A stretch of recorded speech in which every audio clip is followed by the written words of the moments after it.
Ikinasa ng lokal na pamahalaan ng Mandaluyong ang Lakad Kontra Droga March sa mga kalsada ng lungsod nitong linggo bilang bahagi ng pagtatapos ng aktibidad ng Drug Abuse Prevention and Control Week. Dinaluhan ng naturang march ng mahigit 7,000 individual mula iba't ibang barangay at ahensya ng gobyerno, kasama si dating Department of Interior and Local Government o DILG Secretary Benhur Abalos, Mandaluyong City Mayor Menchie Abalos at Dangerous Drugs Board Chairperson Secretary Oscar Valenzuela.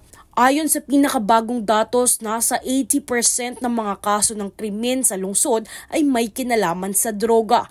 Bata rin yan sa pahayag ng dating kalihim sa ginawang talakayan kontra droga matapos ang Lakad Kontra Droga March.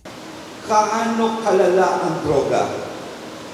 Alam niyo ba na 80% ng kaso ngayon ay drug-related?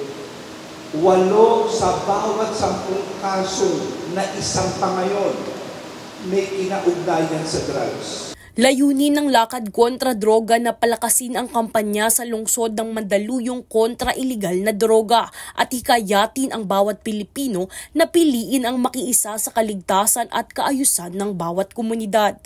Sa kasalukuyan, patuloy naman ang pagpapaigting ng Philippine Drug Enforcement Agency o PDEA at iba pang ahensya sa kanilang kampanya laban sa droga.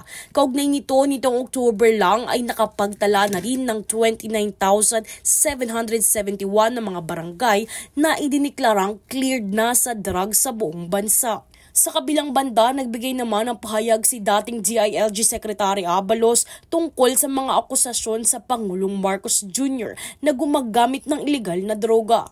So on record, he only has 1 kidney. At hindi lang yun. Ang ating Pangulo ay asthmatic. May asthma siya. Tell me, kung iisa kidney mo, kung asthmatic ka pa, hindi nga bawal magsigarilyo. Sigarilyo lang bawal, magdadrugs ka pa ba? Look at how he answers question. Look at his demeanor. Yan ba isang drug addict? I'm sorry, I beg to disagree. And ang sinasabi ko ay factual. He's living on 1 kidney. Ito'y simbolo na isang pagmamahal ng anak sa kanyang ama.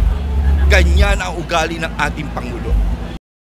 Jovi Rodriguez, nag-uulat para sa Golden Nation Network.